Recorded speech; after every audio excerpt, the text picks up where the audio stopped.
नमस्कार साथियों, एक बार फिर से आपका स्वागत है हमारे चैनल एक संदेश पर।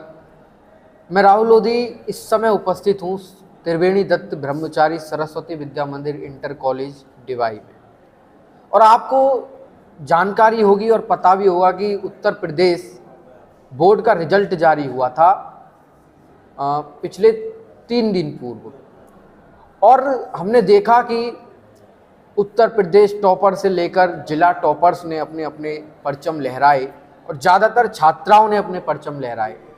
उसी श्रेणी में आगे बढ़ते हुए हम बुलंदशहर आते हैं और बुलंदशहर में इसी विद्यालय की यानी कि सरस्वती विद्या मंदिर इंटर कॉलेज डिवाई की छात्रा सुजाता राजपूत और तेजस राजपूत ने एक साथ ही सेम नंबर प्राप्त किए और दोनों ने जिला टॉप किया और प्रथम स्थान प्राप्त किया। मेरे साथ इस समय उपस्थित हैं सुजाता राजपूत, जिन्होंने कि अपनी कड़ी मेहनत से, कड़ी लगन से ये मुकाम प्राप्त किया और आज जिले में प्रथम स्थान प्राप्त करके विद्यालय, शहर और जिले का नाम रोशन किया है।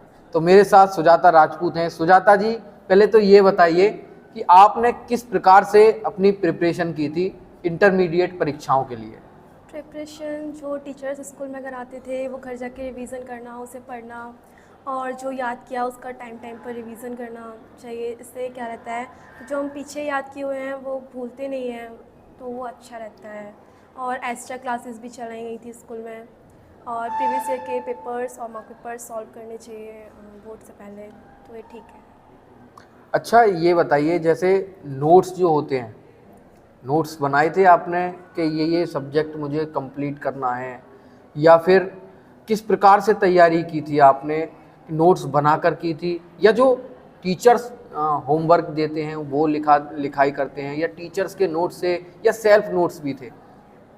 टीचर्स के नोट्स भी बेस्ट रहते हैं और उसमें कुछ सेल्फ स्टडी भी थोड़ा ठीक रहता है, उससे हमें ज़्यादा नॉलेज मिलती है और उसके बारे में हम आंसर राइटिंग में कुछ ज़्यादा लिख सकते हैं। इससे एग्जामिनर पे ज़्यादा अच्छा इफेक्ट पड़ता है। अच्छा, इंटरमीडिएट में कौन सा सब्जेक्ट था आप पर? इंटरमीडिएट में हमारे 5 थे, biology, physics, chemistry, English, Hindi. कितने कितने मार्क्स आए सभी सब्जेक्ट?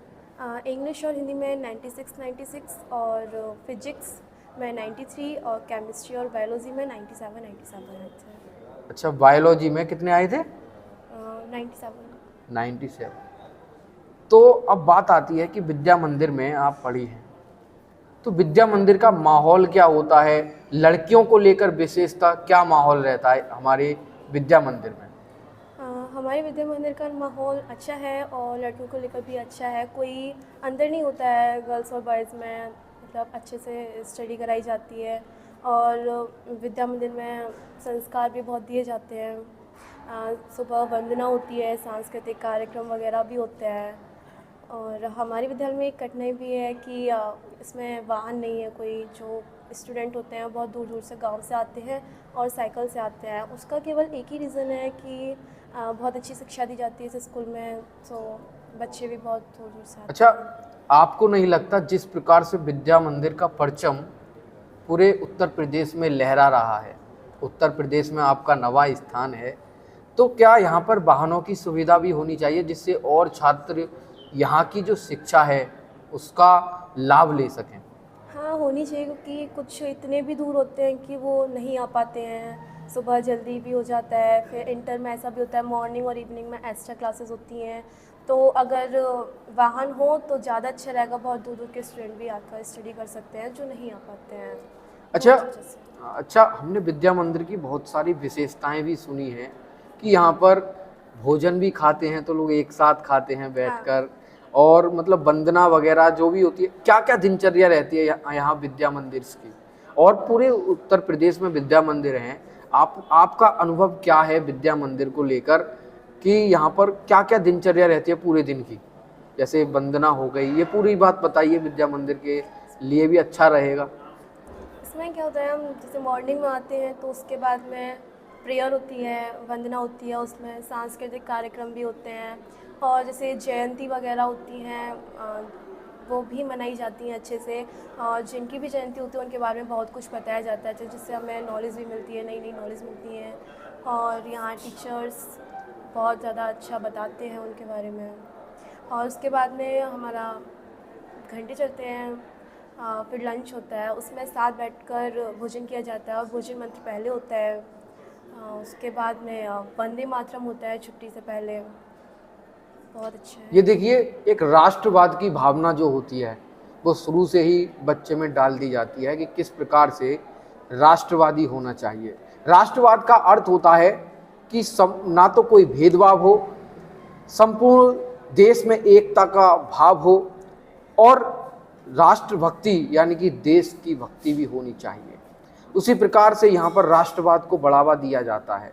तो आपकी जब रिजल्ट आया था और जब आपको ये पता चला कि मैं डिस्ट्रिक्ट टॉपर बन गई हूँ और नमा स्थान मैंने प्राप्त किया है, तो उस समय जो पारिवारिक माहौल रहता है घर पे, जो आपकी बहन होंगी, आपके परिवार में पिताजी होंगे, उनमें क्या माहौल हुआ था जब रिजल्ट आया था? क्या माहौल था घर का? जब रिज़ल्ट आया था तो सभी बहुत खुश थे और बहुत ज़्यादा खुश थे। इतना उम्मीद था कि हम यूपी में थोड़ा आगे बढ़ सकें, मतलब फर्स्ट सेकंड पे आएँ, बट उस हिसाब से तैयारी भी की थी।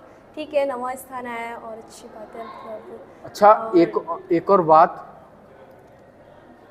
कि यहाँ के जो टीचर्स हैं वो ज़्यादा स्ट्रिक्टनेस तो नहीं रहती उनमें? क्या ज़्यादा पिटाई वगैरह तो नहीं लगाते लोगों की? अच्छा, विद्या मंदिर से ये प्रॉब्लम रहती है कि लोग ये कहते हैं कि वहाँ पिटाई लगाई जाती है, वहाँ बहुत ज़्यादा लोग पीटते मारते हैं। क्या ये सच बात है? स्ट्रिक्टनेस तो होनी चाहिए। स्टडी पे यदि फोकस करना होगा तो स्ट्रिक्टनेस ज़रूरी है। स्ट्रिक्टनेस के बिना स्टडी पे फोकस नहीं हो सकता। अच्छा, जब हमने तेजस का इंटरव्यू लिया था, आपकी फ्रेंड भी है, तो वो ये बोल रही थी कि थोड़ा सा टाइम लंच के टाइम में कम मिलता है, तो क्या उस टाइम को बढ़ा दिया जाना चाहिए जिससे लोग, जो छात्र हैं, जो स्टूडेंट्स हैं, वो उनका जो मूड है वो फ्रेश हो जाए और वो अच्छे से और तैयारी कर सकें? उसमें ये है कि टाइम का अगर बढ़ाएंगे तो फिर बच्चा स्कूल में बहुत ज़्यादा टाइम हो जाएगा बच्चे के लिए। वो जल्दी आता है फिर लेट जाएगा, और माइंड फ्रेश करना है तो वो 15 से 20 मिनट में हो जाता है। और काफ़ी आगे, अच्छा, आगे का क्या प्लान बनाया है? जैसे करियर काउंसलिंग होती है लोगों की, बहुत से लोग होते हैं 10th से लेकर 12th तक उन्हें ये पता नहीं रहता कि मुझे आगे करना क्या है। अच्छा, आपको ये बताइए कि 10th जब आपने की होगी और अब 12th, तो आपको पहले से ये पता है, 10th के बाद से पता है कि मुझे ये ही बनना है? अच्छा, आपका क्या एम है आगे के लिए? प्रोफेसर, मुझे प्रोफेसर बनना है। अच्छा, दोनों ही फ्रेंड, दोनों ही प्रोफेसर बनने की इच्छा है। तो मतलब ये जो प्रोफेसर बनने का जो आपने सपना बुना है, तो ये पहले से ही है? 10th से ही आपने सोच लिया था कि मैं प्रोफेसर बनूंगी, या अब मूड में आया है कि मैं प्रोफेसर ही बनूंगी और किसी उसमें ब्रांच में नहीं जाऊंगी? क्योंकि आजकल एक क्रेज चल रहा है यूपीएससी का, यूपीपीएससी का, लोग खूब जा रहे हैं, डीएम एसडीएम बन रहे हैं, तो इसमें आपकी रुचि इसमें क्यों नहीं आ रही है? तो मुझे प्रोफेसर ही बनना था, यही मतलब आपने ठान लिया है कि मैं प्रोफेसर ही बनूंगी? बनना है। और प्रोफेसर किस सब्जेक्ट का बनना चाहती है? केमिस्ट्री। केमिस्ट्री? मतलब आप पर है तो बायोलॉजी, लेकिन केमिस्ट्री? केमिस्ट्री भी है। केमिस्ट्री है, लेकिन ऐसा होता है ना, जब बच्चा 10th के बाद इंटरेस्ट बायोलॉजी लेता है तो उसका ज़्यादातर इंटरेस्ट किस में होता है? बायोलॉजी में। तो फिर बायोलॉजी की प्रोफेसर क्यों नहीं? केमिस्ट्री आपको ज़्यादा अच्छा लगता है बायोलॉजी से पढ़ने में? बायोलॉजी से ज़्यादा इंटरेस्ट मुझे केमिस्ट्री लगता है। अच्छा, हमारे यहाँ के प्रिंसिपल हैं राहुल चौधरी, वो कैसे लगते हैं आपको? वो बहुत अच्छे सर हैं और उनका बिहेवियर फ्रेंडली रहता है। वो सबसे बहुत अच्छे से बात करते हैं और सीधे स्टूडेंट से आके बातें करते हैं, बहुत अच्छे हैं। अच्छा, लोग कहते हैं कि हमें डर लगता है, घबराते हैं प्रिंसिपल से बात करने में, ऐसा तो कुछ नहीं है उनके साथ? नहीं, मतलब सब आराम से बात कर सकते हैं बच्चों में, एक तरीके के फ्रेंडली जैसा उन्होंने बिहेवियर बना रखा है? उन्होंने फ्रेंडली जैसा बिहेव बना रखा है, जिससे बच्चों को कोई भी दिक्कत होती है, प्रॉब्लम होती है, वो जाकर सर से सीधे बोल सकता है। तो अच्छा, अंत में जो आपके जूनियर्स होंगे, 11th वाले, 12th वाले, 10th वाले, उनके लिए आप अपनी तरफ से क्या टिप्स देंगे कि इस प्रकार से तैयारी कीजिए और अच्छे मार्क्स किस प्रकार से प्राप्त कर सकते हैं? इस बारे में आप लास्ट में ये बता दीजिए, हमारे जो स्टूडेंट देखेंगे उनके लिए कुछ टिप्स अपनी तरफ से बताइए।